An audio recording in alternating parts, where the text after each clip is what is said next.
días, bienvenidos a los participantes. Aquí subí unas actividades en esta materia, ¿sí? Que tiene que ver con lo siguiente. La primera actividad, mapa conceptual, dice mapa conceptual que exprese la relación entre los diversos conceptos del derecho internacional. Por eso hay que saber cuáles son esos conceptos. Las teorías fundamentales que se han utilizado, se han generado para explicar la naturaleza y los diversos sujetos de derecho internacional que pueden existir, dividiendo su explicación relacionado con el derecho internacional público y el derecho internacional privado, aunque pues en ese caso no tiene tanto que ver el derecho internacional privado. Nos vamos a centrar en el derecho internacional público. No sé si de repente, si revisaron esa actividad. El que quiera hablar, por si tiene alguna duda, algún... Doctor, muy ¿Cómo buenos días, está? David. Buenos Gusto días, David. saludarle. Sí, sí, sí, bueno, al menos tuve la oportunidad de ver ahí el primer mapa conceptual. Me imagino que en PDF, como siempre usted lo pide, ¿verdad? Sí, en PDF los archivos están definidos, ahí no lo dice, pero está todo previsto para cargar solo en PDF. ¿Qué les recomiendo yo?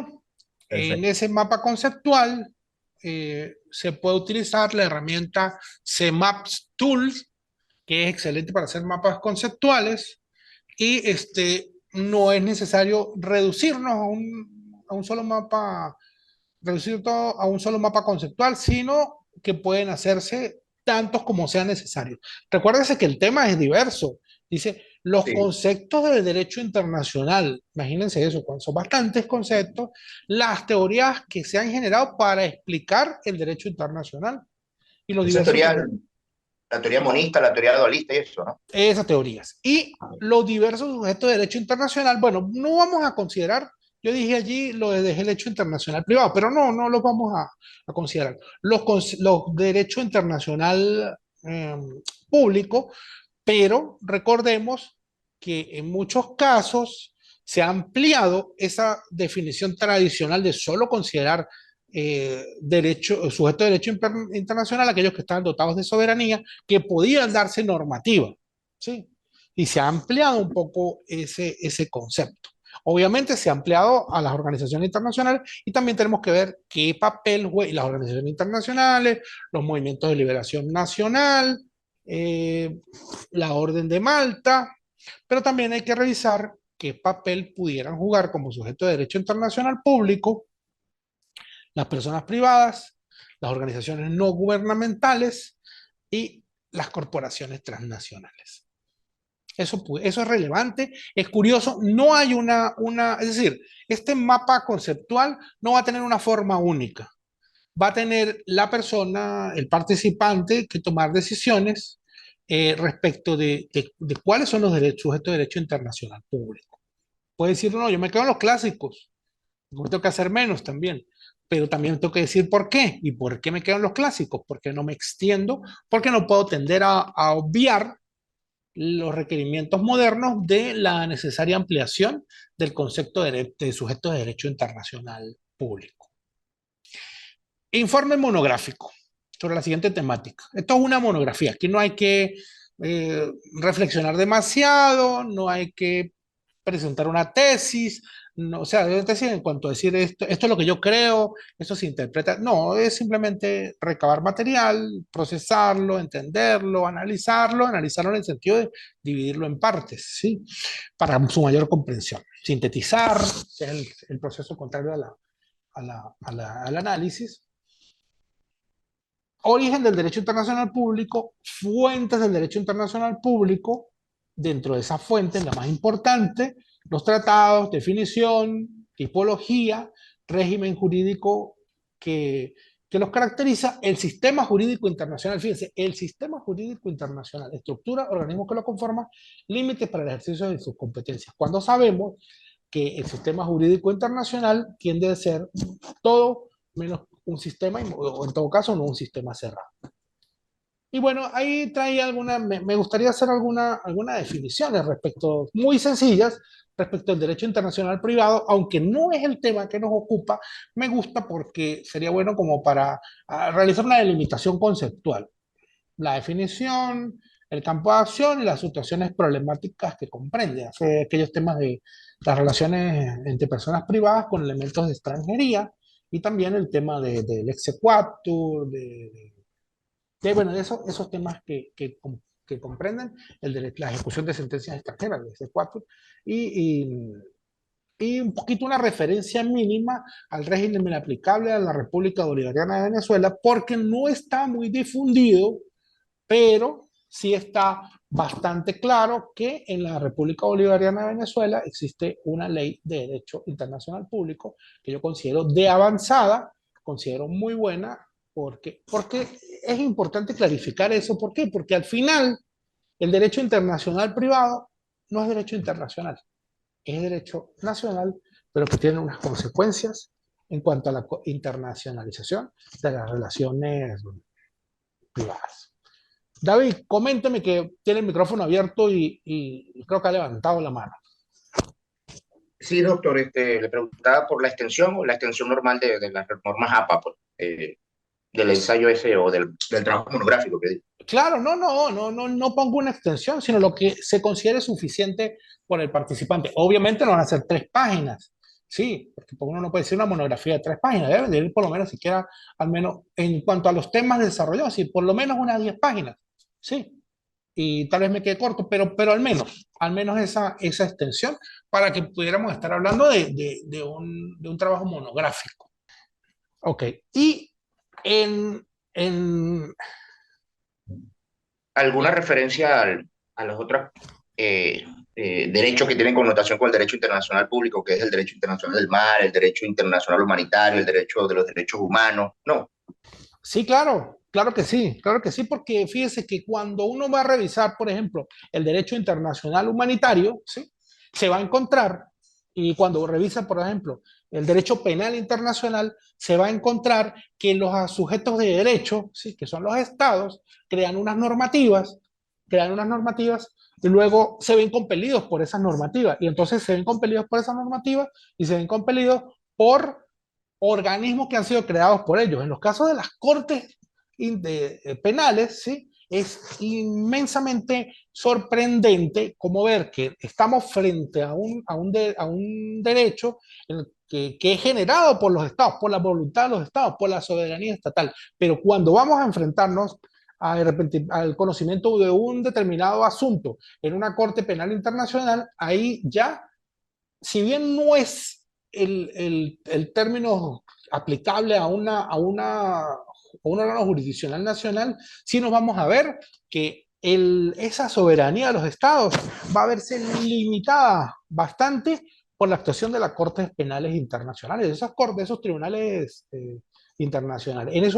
Por eso lo que usted me sugiere es muy importante porque es muy distinto simplemente el derecho internacional público y, por ejemplo, la incidencia del derecho internacional de los derechos humanos o del derecho internacional humanitario. Es importante que tomen esa nota. Y en tercer lugar, la tercera actividad, ¿sí? Que yo creo que es la que más va a gustar, porque yo lo digo, no lo digo de forma ocurrente o graciosa, sino sé porque yo sé quiénes son mis alumnos y digamos, los gustos que tienen, la profundidad con que asumen los compromisos, que el que más me va a gustar, dice, plantear una situación problemática en derecho internacional público que puede ser actual o histórica, y sobre ella generar los siguientes apartados. Descripción de la situación, actores implicados, terceros implicados, posiciones de los diversos actores, argumentos de cada posición, normativas implicadas, teorías que pueden sustentar cada posición, análisis crítico de todo el fenómeno, descripción de la evolución del fenómeno, conclusiones y recomendaciones. De repente yo quiero tratar una situación problemática qué sé yo, el canal de Suez. Bueno, si queremos buscar acceso a materiales en otros idiomas, en inglés, tal, les digo que yo he revisado, digamos, de unos años para acá y el Google Traductor, el Google Translator, que al principio te daba unas traducciones muy cómicas, era muy gracioso cómo traducía, ha mejorado muchísimo y se puede traducir por medio del link, se traduce la página completa o se puede traducir también copiando y pegando partes del texto. Lo recomiendo mucho. Entonces, tenemos que pensar en una situación problemática de derecho internacional público. ¿Sí? Aquí en Venezuela, obviamente, tenemos la del Esequibo. Y entonces habría que revisar allí los puntos específicos. ¿Por qué digo esa situación problemática? Porque recuerden el doctorado que estamos cursando. Ese puede ser la génesis de una idea para la tesis.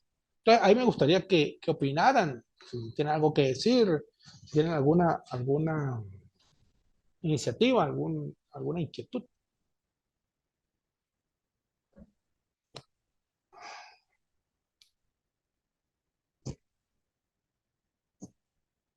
Antonio, que siempre le interesan mucho estos temas, por ejemplo. Profesor, saludos, compañeros, buenos días. Eh, las actividades que hay que hacer, de verdad que bastante completas. Y esta última actividad ciertamente me reía cuando usted decía, ya conozco a mis alumnos, ¿no? Sí, Y esta última actividad nos da la posibilidad de maniobrar en esos problemas de orden internacional y usted trae consigo de verdad el más o el punto álgido que tiene Venezuela en este momento en materia internacional con lo de nuestra Guayana Esequiba y ciertamente de verdad que es un tema digno de preparar para una buena tesis sí, porque hay dos posiciones fuertemente encontradas y la defensa de nuestro Esequibo tiene que sobrevaler para cualquier otra cosa, claro, manteniendo nuestro ordenamiento jurídico positivo vigente en la mesa, así como también las relaciones y el derecho internacional.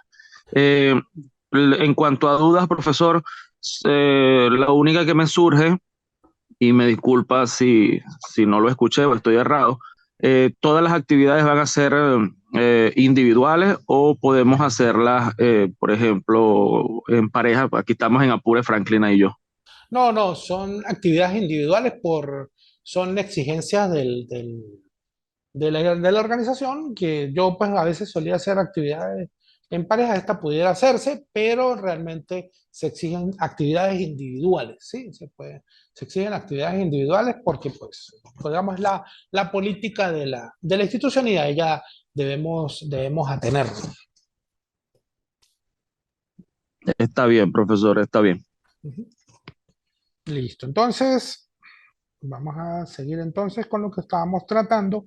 En la clase pasada hablábamos de los tratados internacionales, ¿sí? De los tratados internacionales que tienen muchos nombres: protocolo, estatuto, compromiso, pacto, acuerdo, convención, convenio, carta, etcétera. Que el término carta se usa siempre bien para los tratados, aquellos tratados que van a fundar una organización internacional. Se dice carta.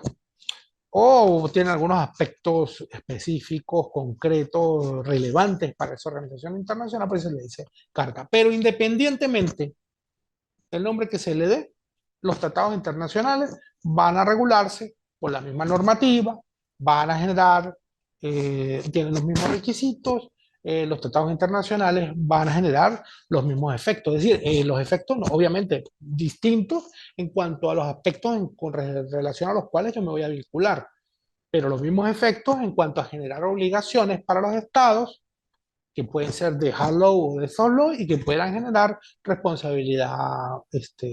sí, responsabilidad jurídica internacional.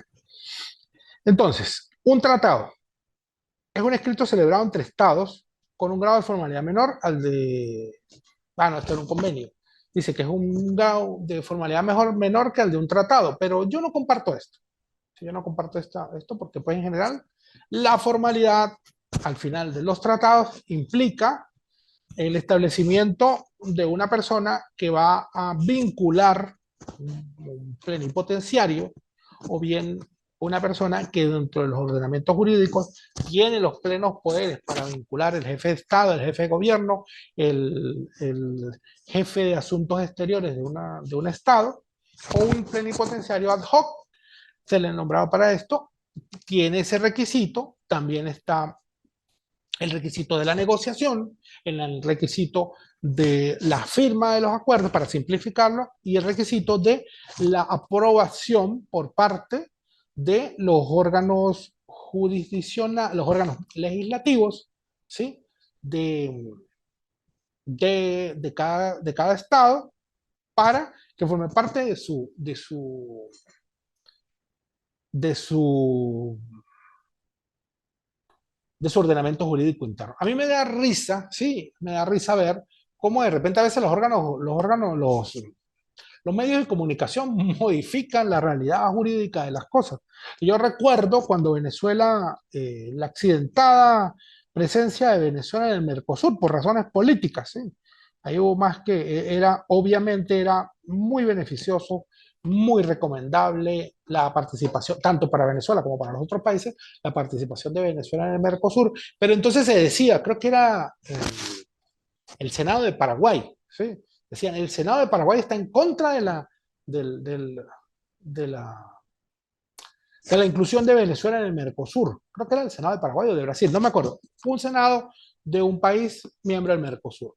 Bueno, pero ¿qué pasa? Decía la gente, pero ¿qué es lo que tiene que ver? ¿Por qué tiene que ver el Senado del Paraguay si es un acuerdo entre gobiernos? ¿Sí? Pero pues obviamente lo que no se le dice a la gente es que para que ese acuerdo de conformidad con el cual se iba a ingresar a Venezuela, iba a formar parte del Mercosur, pues tenía que ser aprobado por los órganos legislativos de los estados para tener validez, para poder vincularse. No era que se establecía como una especie de control político, pero esa idea se daba. Entonces, en derecho internacional hay unos, como decir, unos códigos, unos procesos, unas características, y esos procesos, códigos y características deben ser conocidos y deben ser respetados. Porque si no, entramos en el plano del desconocimiento, de la suposición, entramos en el plano de la simple opinión sin ningún tipo de basamento jurídico. Yo temo mucho, sí. No estoy en contra de las opiniones de las personas, sí. Pero, por ejemplo, en el campo del derecho y también en el campo de otras ciencias, diría, pudiera entenderse, yo temo mucho aquellos discursos que inician con la siguiente expresión. Lo voy a decir con mis propias palabras. Pues uno es dueño de sus palabras, ¿sí? Pero normalmente en todas las disciplinas científicas existe un lenguaje específico que se ha tendido a crear para evitar la ambigüedad del lenguaje normal, del lenguaje cotidiano, y decir con mis propias palabras es como una forma de decir, voy a hablarlo sin una rigurosidad técnico-científica desde el vocabulario. O sea, hay que tener mucho, mucho cuidado con eso y mucho cuidado con los conceptos que están, digamos, que se comparten. Yo sé que no es el caso, pero lo que quiero decir es eso, que en materia de derecho internacional se cree que el proceso de negociación, el proceso de logro de acuerdos es político, pero como decir político partidista nacional, y no tiene nada que ver con eso. Bueno, a veces pudiera tener algo que ver con de repente en nuestro continente se han formado unas afinidades que se crean y se destruyen, y dentro de los tratados internacionales hay que comprender, hay que tomar en consideración en nuestras reflexiones, y eso puede ser objeto de repente de alguna situación problemática, el tema de las reservas. ¿Se acuerdan este tema de las reservas de los tratados? Requiere un lapso para no adherirse a todo lo aprobado, ¿no? Todavía, no darle valor interno todavía, ¿no? Sí, o incluso también se establece como son acuerdos por parte de cada estado, y sobre todo se produce en los tratados multilaterales, ¿sí? Eh, Cuando un estado, porque en los tratados bilaterales se entiende que el estado, yo me comprometo a esto y usted también se compromete a lo mismo, y son vinculantes para los dos. Pero cuando tenemos tratados multilaterales, los estados pueden decir, bueno, yo, como dijo usted, me comprometo todavía tomo esto dentro de unos años, etcétera, o simplemente considero que determinado el artículo 1 con el literal H y el literal J, no me comprometo a ellos, y demás. Entonces, según la Convención de Viena del derecho de Bueno, por los ejemplo, tratados, el tratado, de Estados Unidos y el Tratado de Roma. sí, ese es lo clásico. Bueno, según el artículo 2.1 de la Convención de Viena del derecho de los tratados, se entiende por reserva una declaración unilateral, cualquiera sea su enunciado o denominación, es decir, no importa la forma que le quiera dar el Estado, sino lo importante es la materia, el elemento material de conformidad con el cual el Estado declara su voluntad unilateral cuando firma, cuando ratifica, cuando acepta un tratado o cuando se adhiere al mismo respecto de excluir o de modificar los efectos jurídicos de ciertas disposiciones del tratado en su aplicación con respecto a ese Estado que está haciendo esa reserva. Entonces, eso sería la reserva.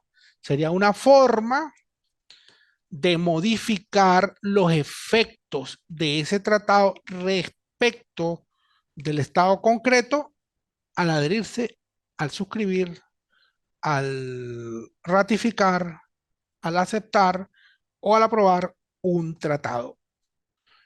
Las reservas, dice el material que tengo aquí, por lo tanto, tienen únicamente sentido respecto de los tratados multilaterales, porque como yo dije antes, en los tratados bilaterales está muy claro lo que las partes asumen como obligación, porque si no estuviera claro, si estuviera la posibilidad de generarse reservas, pues el tratado no estaría realmente suscrito, porque sería una especie de tratado leonino. No, yo me reservo todo, pero sí lo obligo y lo vinculo a usted, ¿sí? O lo vinculo a usted en tales materias, pero yo no me vinculo respecto a eso. Usted tiene que, ahí tendría que operar el tema de la reciprocidad.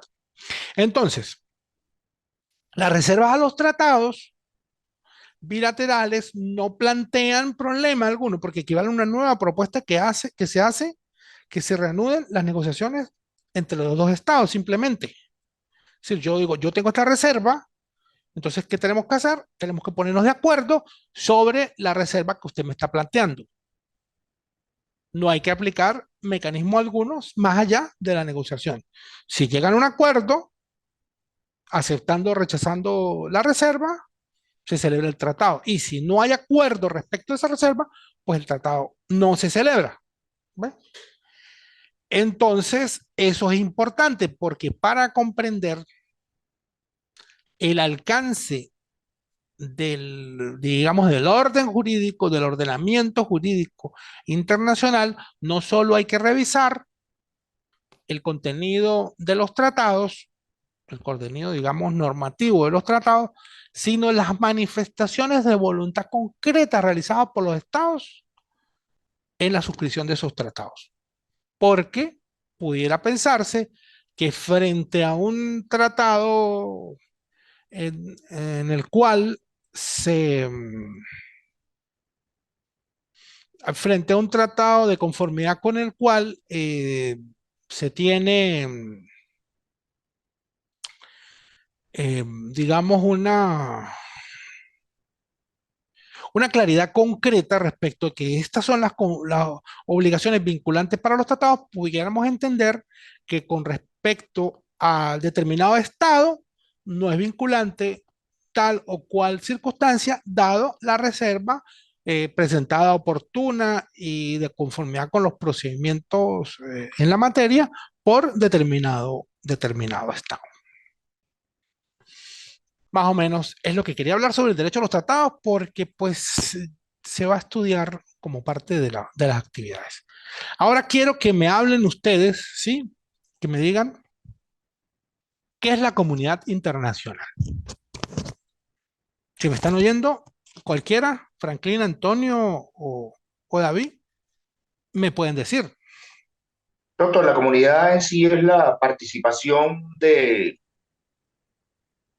el todo, ¿ok? En lo que tiene que ver con el ámbito de reglar precisamente la conducta o el comportamiento de todo y cada uno de los derechos de los sujetos de derecho internacional.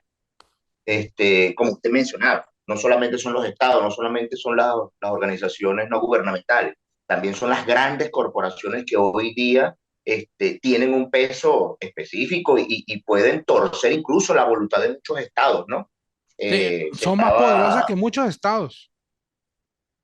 sí, Son, sí, incluso algunos organismos internacionales, la Organización Mundial de la Salud, es decir, se mencionaba en estos días allá en esta reunión que hubo no, hace un par de semanas, ¿no?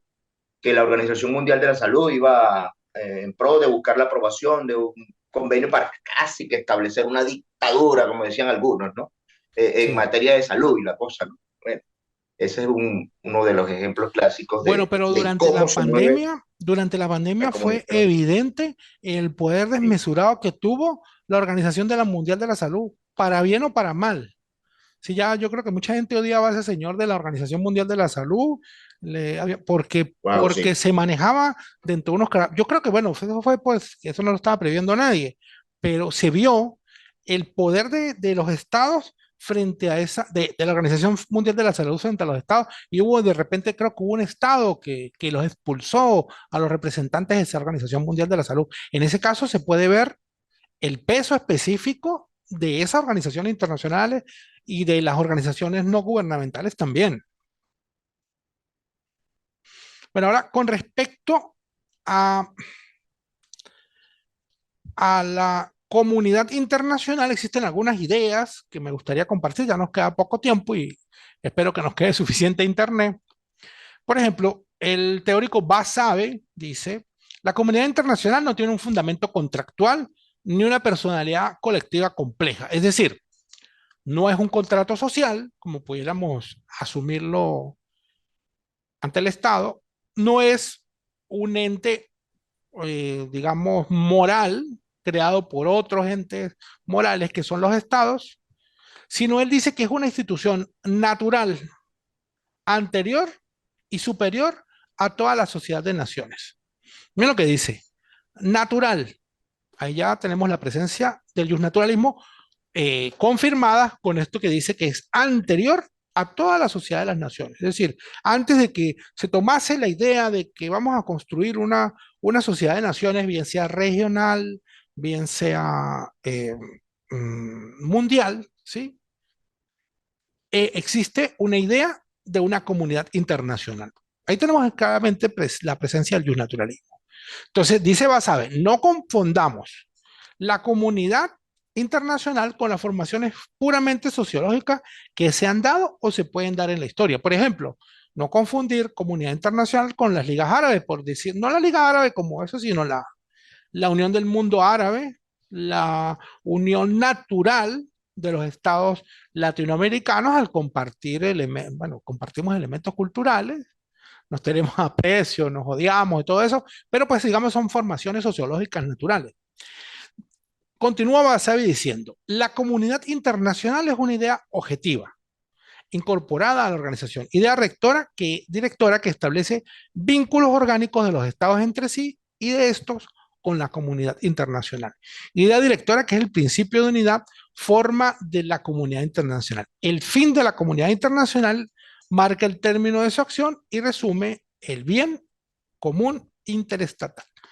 Guerra, eh, Guerra Iñiguez dice, la comunidad internacional, tal como se encuentra estructurada, lo dijo Guerra Iñiguez en el año 1991, tiene dos características bien diferenciadas.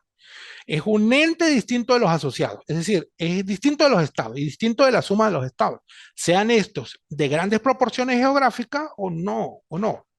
Y por otro lado, es igualmente independiente de los gobiernos que la conforman, sean estos republicanos, monárquicos y de cualquier otra especie. Entonces, ¿qué es la comunidad internacional? Yo les quiero preguntar a ustedes y vamos a ponernos en el foco de lo político, ¿sí? Cuando dicen, por ejemplo, en Venezuela, la comunidad internacional está rechazando esta actuación estatal. O bien dicen, tengo el Estado o el gobierno, el régimen, lo que sea, venezolano, tiene el apoyo de la comunidad internacional. ¿A qué nos estamos refiriendo? Entonces me hace que, bueno, los estados soberanos se reúnen, crean una opinión pública internacional, quizás podríamos decirlo de esa manera, podría yo Mm, decirlo de esa sí, manera. pudiera irse por ese lado de una opinión Este, especie de opinión pública pero, internacional. pero aún cuando usted dice que el justnaturalismo y es una, como dicen, una asociación natural, no es menos cierto que ellos necesitan las reglas de juego, pues, ¿ok? Para establecer sus conductas, de cómo van a proceder, ¿no? Ujú. Siempre. Este, siempre van a estar regulados por nombre, por tratado, ¿ok? Entonces, los sujetos de derecho internacional no están por la libre. Siempre la comunidad internacional, conforme al derecho internacional, creará la opinión pública internacional, vamos a decirlo de esa manera. Por eso dice la comunidad internacional objeta, la comunidad internacional critica algunas acciones, pues, de algunos estados en particulares, ¿no? Es correcto. Se Y me estamos ocurre. ante una situación problemática compleja. Ya le doy la palabra a Héctor. Estamos ante una situación problemática compleja similar a la de la conformación de la sociedad civil organizada. Dígame, Héctor, que usted había pedido la palabra.